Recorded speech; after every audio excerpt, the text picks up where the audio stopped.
Welcome back to Liz and Sandro's Marketing Podcast. We are the podcast that helps your small business grow through advice and information on all things digital marketing, including social media, email marketing, pay-per-click, Google Ads, and so much more. Today, Liz is going to go over something I'm excited about, something I know she's an expert on, how to build an email list in 2019. That's right. We are calling this our Back to Basics series. We are going back into our content vault. We are covering some topics that we've covered in the past, but we're also giving you the latest and greatest. And I wanted to do an episode on email list building because it was one of our very first episodes back in 2016. And over the course of 300 some episodes, I think it's 350, yeah. 50, right? Our third anniversary is coming up. Super excited for that. We had some great tips in that original episode. We have shared additional insight, but I thought this would be a really good, succinct update for 2019.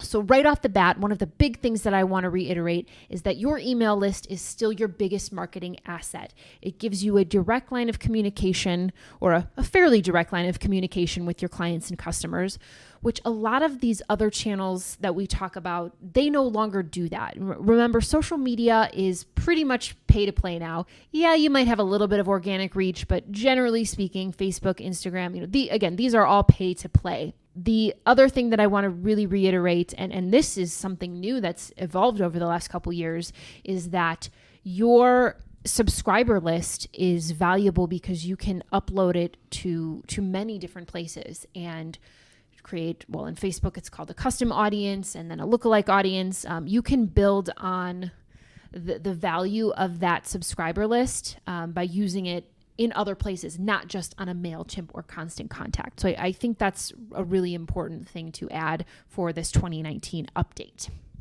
So I have 5 tips that we'll go through.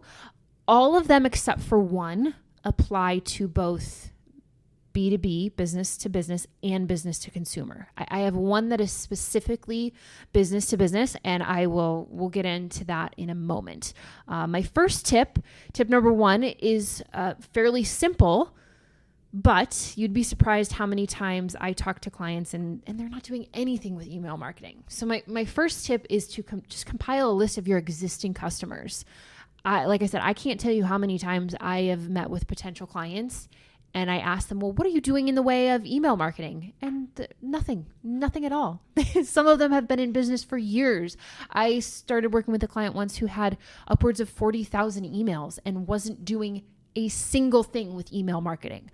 So tip number 1, if you're starting at 0, compile a list of your existing customers, get them in a spreadsheet, and start exploring different platforms like MailChimp, Constant Contact. Again, your email, Facebook ads. Yeah, this is going to be your biggest marketing asset. So start with what you've got.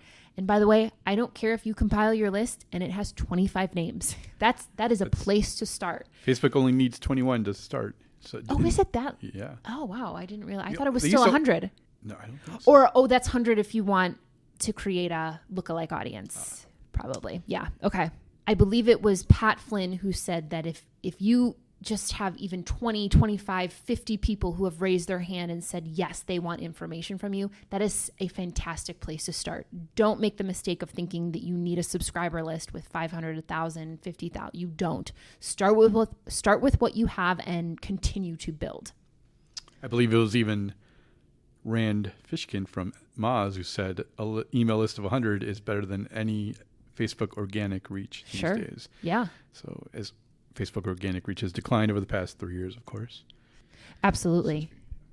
Now, I am all for doing things transparently. And if you have never emailed this list before, it would be a good idea for your first email to include some kind of explanation of what you're doing, how you're starting to go down this path of email marketing, and definitely giving people the option to continue to opt in or opt out if they so choose. GDPR was not in place back in 2016 when we recorded this episode. It is now. You want to do things, like I said, transparently and above board and legally. So keep that in mind. My second tip involves some good old-fashioned networking to connect with new contacts. Now, even though we are talking about a digital marketing tool, I don't think you should ever ignore the fact that relationship building is a part of building any business. Whether you're a solo attorney, a home contractor, or a B2B e-commerce website, I think relationships are everything. And I think you should make sure that this approach is part of your list building strategy. Sure, it's not going to add 100 subscribers to your list overnight, but a few a month over time. Again, this isn't a race to get to 1,000 or 20,000 subscribers. This is something you're going to be building over the lifetime of your business, and adding quality contacts, even if it's a handful a month, I think is really important. And again, always get permission, always ask, just let them know that, hey, I'd love to add you to my list. We send out maybe 1 or 2 emails a month. Get that okay before you just start adding people to your list. So it's kind of like link building. You want to get 1 or 2 a month, or just there's no actual number. You just always want to be working toward it. Yeah. Yes, good quality links, good quality email addresses. Yeah. Definitely. Now, my third tip is I'm going to kind of generally summarize this as some sort of lead capture form on your website. This could take many, many forms. It could literally be as simple as, hey, you want monthly insight? Join our list. Or it could be, hey, you want to enter to win this prize or get 10%. I mean, this could be anything really, as long as it makes sense for your business, for your product or service. You certainly want it to be in line with what you're offering. But it is really important. Don't ignore those lead capture forms on your website. I think that's that's low-hanging fruit. That's a really simple way to build your subscriber list over time. And again, make sure you're GDPR compliant if that applies to you. You've got the appropriate disclaimers somewhere on your website. I feel like at anytime I go to any website now, I'm getting that little message that pops up. We use cookies. Are you cool with that? And then you obviously are opting in to the email list, and you're abiding by their data rules. So, and make sure it's mobile friendly, I would say. Definitely. Yeah, I think probably back in 2016, we were talking about the importance of mobile, but we weren't all in like we are now. So good point. My fourth tip is the tip that only applies to B2B companies, and that is lead list building or lead lists that you purchase. I do not advise this in the B2C space. I think it's very difficult to verify the authenticity or integrity of a B2C list. You have no idea if Joe Schmo consumer is actually at all interested in the tires that you're selling. I mean, it's very, very difficult to determine that.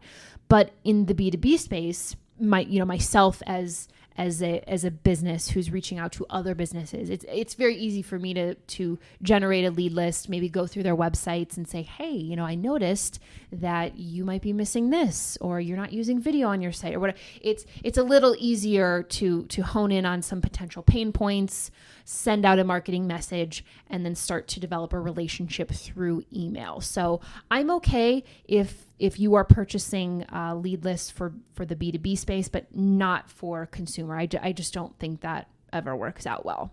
And certainly if you are doing it in the B2B space, again, do it ethically, do it transparently. Don't spam them. Don't bombard them every day with something. I won't get into it in this episode, but when we do business to business campaigns and we generate lead lists for clients, we try to take a very tactful approach to this type of marketing. Again, we're not spamming, we're not bombarding them. And certainly if, they want to opt out, we get some of those responses too. You're not going to create a dialogue with every potential lead you reach out to. So yeah, again, don't spam, don't bombard, but I do think that purchasing lists in this space is okay. My fifth and final tip is to build a long-term content strategy. Building your list takes time, and throughout this entire journey, you're going to want to continually be providing valuable content. This could be in the form of blogs, videos, podcasts, white papers, whatever is applicable to your audience. But don't ever stop producing good content. If they find it helpful, they will share it, and the snowball effect is going to occur. You're going to continue to grow your list over time. So yeah, sending out a good piece of content twice a year it's not enough. You need to be reaching out to them on a consistent basis with good, valuable thought leadership type content. And again, that's just going to continually build upon itself over time. Thanks so much, Liz. This is great information. Email really is so important. As we've always said, your email list and your website are the two things you own, and they're things you should invest as much time and quality energy into. So thanks for sharing these tips. Of course. And it is interesting to see how much things have changed in the last 3 years. Correct. And all the things that have changed, including ways you could use that email list, like targeting. Thanks so much, Liz. And thank you for joining us. If you like what you hear, we'd love a review. Head on over to iTunes. We would greatly appreciate it. If you have a question, we'd love to hear it. We'll give you a shout out and a link back to your show. Our email address is in our show notes. You can also find us on Facebook, Instagram, and Twitter. Thanks again for joining us. We'll see you next time.